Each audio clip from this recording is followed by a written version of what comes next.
बिस्मिल्लाहिर्रहमानिर्रहीम। अस्सलाम वालेकुम डियर स्टूडेंट। आज के लेक्चर में हम चैप्टर नंबर 3 की एक्सरसाइज 3.3 स्टार्ट करने वाले हैं, जिसका क्वेश्चन नंबर 1 है एवल्यूएट द फॉलोइंग डिटर्मिनेंट्स। इसके टोटल 5 पार्ट्स हैं क्वेश्चन नंबर 1 के। हर एक पार्ट्स में हमने क्या करना है, डिटर्मिनेंट्स मालूम करना है। इनमें से मैं 2 पार्ट करने लगा हूँ और बाकी आपने खुद से ट्राई करने हैं।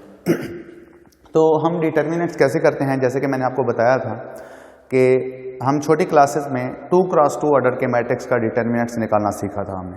ठीक है, आज के लेक्चर में हम 3x3 ऑर्डर का मैट्रिक्स या उससे किसी भी बड़े ऑर्डर का मैट्रिक्स अगर हो तो उसका डिटर्मिनेंट्स कैसे मालूम करना है, तो वो आज मेथड हम सीखने वाले हैं। तो सबसे पहले आपने क्या करना होता है, जब किसी भी ऑर्डर का आपके पास मैट्रिक्स है, मैट्रिक्स तो स्क्वायर होना चाहिए क्योंकि हम स्क्वायर मैट्रिक्स का ही डिटर्मिनेंट्स मालूम कर सकते हैं। तो कोई भी स्क्वायर मैट्रिक्स है, फॉर एग्जांपल मैं एक 3x3 ऑर्डर में मैट्रिक्स ले रहा हूँ, A11, A12, A13, A21, A22, A23, A31, A32 और A33। ये एक मैट्रिक्स है, इसका मैंने डिटर्मिनेंट्स मालूम करना है। तो इसको डिटर्मिनेंट्स मालूम करने का जो मेथड है, जो फार्मूला है, वो कैसे हमने लगाना है। तो हम क्या करेंगे, जब हम डिटर्मिनेंट्स लेंगे तो किसी भी रो या किसी भी कॉलम के लॉन्ग लेंगे। कोई भी मैट्रिक्स है, स्क्वायर मैट्रिक्स है, ऑर्डर उसका 3x3 है या 4x4 है या इससे बड़ा कोई भी ऑर्डर है, तो जब आपने उसका डिटर्मिनेंट्स करना है तो कैसे करना है, आप उसका डिटर्मिनेंट्स किसी भी रो या किसी भी कॉलम के लॉन्ग लेंगे। अब करना क्या होगा, लेट्स सपोज हम फर्स्ट रो के लॉन्ग उसका डिटर्मिनेंट्स निकाल रहे हैं। तो अब क्या करेंगे, हम करेंगे फर्स्ट एलिमेंट और उसके साथ मल्टीप्लाई करेंगे इसी एलिमेंट का कोफैक्टर। कोफैक्टर को मैं रिप्रेजेंट कर रहा हूं कैपिटल ए से, A11। A11 का मतलब है फर्स्ट रो का first element, first row first column का फर्स्ट एलिमेंट, और A11 मतलब उसी एलिमेंट का कोफैक्टर। फिर सेकंड, क्योंकि फर्स्ट रो के लॉन्ग मैंने इसका डिटर्मिनेंट निकाल रहा हूं, तो सेकंड एलिमेंट है रो का A12 और इसका कोफैक्टर। और इसी तरह थर्ड एलिमेंट A13 और इसका कोफैक्टर A13, और इसका क्या करेंगे, सम। इसी तरह अगर अगला एलिमेंट होता तो उस एलिमेंट का उसके कोफैक्टर के साथ मल्टीप्लाई करके इनके साथ ऐड कर देता। तो अगर मैं इस मैट्रिक्स को A से डिनोट कर रहा हूं, तो ये हमें इसे जो आंसर मिलेगा वो इसका क्या कहलाएगा, डिटर्मिनेंट्स कहलाएगा। ठीक है, इस तरह हम क्या करेंगे, ये क्या कहलाएगी, ये वैल्यू उसका डिटर्मिनेंट्स कहलाएगी। फर्स्ट एलिमेंट उसका कोफैक्टर, सेकंड एलिमेंट उसका कोफैक्टर, और फिर थर्ड एलिमेंट और उसका कोफैक्टर। अब ये कोफैक्टर आपने एलिमेंट्स का तो आपको पता होगा, जैसे कि A11 यहाँ पे क्या है 5, A12 -2 और A13 -4। अब इनके कोफैक्टर के लिए मैं A11, A12 और A13 लिखा है। इसकी जो जर्नल फॉर्म है कोफैक्टर की, उसको हम किससे डिनोट करते हैं, AIJ। और ये कोफैक्टर कैसे मालूम करना है, इसका फार्मूला है -1 पावर I + J, यानी यहाँ पे जो लिखा हुआ है जो भी नंबर होगा वो I + J होगा। ठीक है, और साथ MIJ। M क्या है, MIJ क्या है, माइनर एलिमेंट। ठीक है, तो ये आपने क्या ऐसे करना होगा, जैसे कि यहाँ पे A11 है, तो A11 अगर यहीं पे मैं आपको निकाल के दे दूं, ये A11 यानी इस एलिमेंट का कोफैक्टर, तो A11 एलिमेंट है, इसका कोफैक्टर कैपिटल A11 होगा। तो उसके लिए फार्मूला है -1 पावर I + J। तो I की जगह है 1, J की जगह है 1, तो -1 पावर 1 + 1 और M11। ठीक है, अब M11 कैसे मालूम करेंगे, -1 की पावर तो हो जाएगी 1 + 1 2, और M11 आप यहां से निकालेंगे माइनर एलिमेंट। वो क्या होगा, आप उस मैट्रिक्स में से पहली रो और पहला कॉलम निकाल दें। M11 का क्या मतलब होगा कि गिवन मैट्रिक्स में से ये वाली रो और ये वाला कॉलम, यानी पहली रो और पहला कॉलम निकाल दें, बाकी जो एलिमेंट्स बचते हैं उनका डिटर्मिनेंट्स करें। तो अगर पहली रो और पहला कॉलम निकाल दें तो बाकी -1, -3, 1 और 2, माइनस का 1, माइनस का 3, 1 और 2 बचते हैं। तो 2x2 ऑर्डर में डिटर्मिनेंट्स निकालना आप जानते हैं, इनको हल करें तो आपको आंसर मिल जाएगा।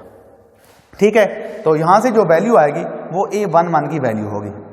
ठीक है, तो आप 5 और इसके साथ मल्टीप्लाई करेंगे, यहाँ से जो वैल्यू आएगी, यहाँ से वैल्यू क्या आ रही है, -2 और +3, तो यहाँ से 1 आ रहा है, यहाँ पे भी प्लस का 1 हो रहा है, तो आंसर क्या आ रहा है 5। तो ये पहला जो एलिमेंट्स है, यानी इसका जो कंप्लीट आंसर है वो क्या बन जाएगा 5।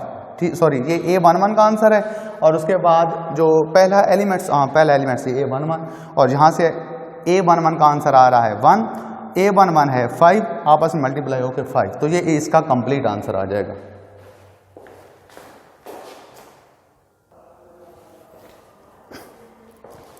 तो स्टार्ट करते हैं सॉल्यूशन को। ठीक है, मैं स्टार्ट कर रहा हूँ इस मैट्रिक्स का डिटर्मिनेंट्स। तो क्वेश्चन है जिसका हमने डिटर्मिनेंट्स करना है मैट्रिक्स का 5 -2 -4 3 -1 -3 -2 1 और 2। तो इसका डिटर्मिनेंट्स के लिए फार्मूला मैंने बताया है कि पहली रो और पहला कॉलम। ठीक है, तो पहली रो यानी यहाँ पे A11 की जगह क्या है A1, पहले आप इस मेथड से निकालना चाहें आपकी मर्जी, या एक डायरेक्ट मेथड मैं निकाल रहा हूँ, आपको समझा रहा हूँ, वही आंसर आएगा ये A11 का। यानी इसका अगर मैं इसको A से डिनोट करूँ, ठीक है, तो determinants of A is equal to A11, यानी पहली रो के अलॉन्ग इसका डिटर्मिनेंट्स निकाल रहा हूँ। तो A11 की जगह क्या है 5। ठीक है, उसके बाद हमने साथ लगाना है A11। तो A11 की कुछ इस तरह की फॉर्म बनती है। ठीक है, तो इसको आप कैसे लिखेंगे, A11 की जगह आ जाएगा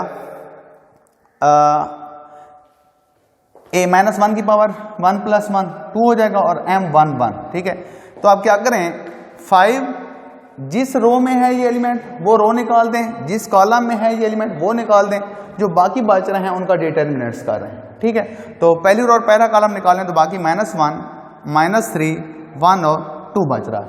ठीक है, इसी तरह जब आप पहली रो के अलॉन्ग लिख रहा हूं तो पहले एलिमेंट के साथ प्लस, फिर माइनस, फिर प्लस, फिर माइनस। अगर सेकंड रो से आप स्टार्ट करते हैं फिर पहले माइनस, फिर प्लस, फिर माइनस, फिर प्लस, इस तरह करके स्टार्ट करें। ठीक है, तो फर्स्ट रो के अलॉन्ग लिख रहे हैं, पहला एलिमेंट लिखा और साथ जिस रो और जिस कॉलम में ये एलिमेंट है वो निकाल दें, बाकियों का डिटर्मिनेंट्स कर लेंगे। फिर माइनस, फिर सेकंड एलिमेंट क्या है -2। अब जिस रो में है ये एलिमेंट्स निकाल दें, जिस कॉलम में है वो निकाल दें, बाकी जो एलिमेंट्स हैं उनका डिटर्मिनेंट्स कर लें। तो -2 फर्स्ट रो में है, सेकंड कॉलम में है, तो बाकी बच रहे हैं 3 -2 और 2। ठीक है, और लास्ट पे फिर प्लस और थर्ड एलिमेंट है -4। अब इसको जिस रो में है वो निकाल दें, जिस कॉलम में ये एलिमेंट है वो निकाल दें, बाकी जो बच रहे हैं उनका हम डिटर्मिनेंट्स कर लें। तो 3, उसके बाद -1, उसके बाद -2 और 1। ठीक है, अब इनका डिटर्मिनेंट्स 2 × 2 ऑर्डर बन गया है, तो आप इसका डिटर्मिनेंट्स निकालना जानते हैं। क्या करेंगे 5 × -1 × 2 आंसर आएगा -2, फिर फार्मूले में होता है माइनस और यहां से 1 - 3 प्लस का 3 हो जाएगा, फिर माइनस प्लस 2 और 3 × 2 6 माइनस है फार्मूले में, यहां से 3 × 2 दोनों नेगेटिव नंबर हैं तो प्लस का -6 आएगा। उसके बाद -4 हो जाएगा यहां से, और ये 3 माइनस यहां पे -2 बन जाएगा। ठीक है, इनको आप हल कर लें तो ये बन जाएगा 3 + 2, प्लस का 3 है -2 है, 1 बचेगा, 5 के साथ मल्टीप्लाई होगा तो आंसर आ जाएगा 5।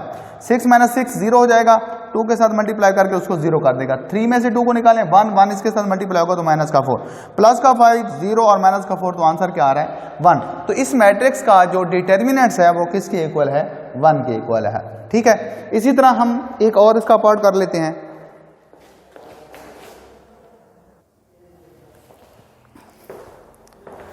ये मैंने एक और पार्ट लिया है क्वेश्चन नंबर 1 का। हमने डिटर्मिनेंट्स मालूम करना है 2a, b, 2b, b, c और 2c। इसका हमने क्या करना है डिटर्मिनेंट्स करना है। मैंने आपको बताया है कि किसी भी ऑर्डर का अगर आपके पास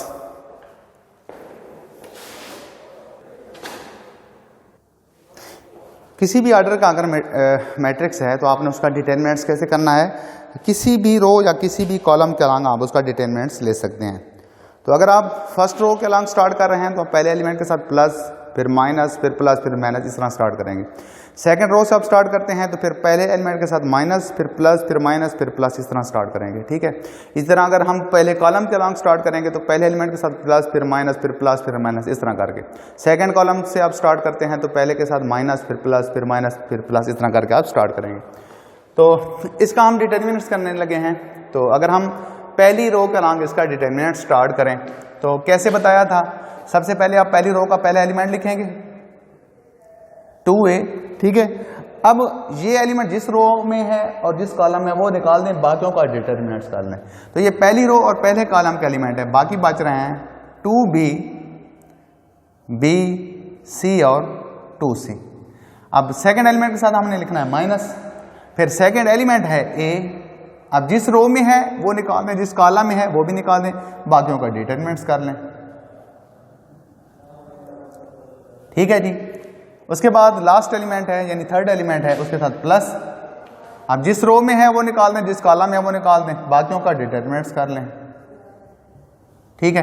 अब इनका डिटरमिनेंट स्टार्ट करें। 2a 2 क्रॉस 2 का मैट्रिक्स है, 2b के साथ मल्टीप्लाई होगा कौन, 2c।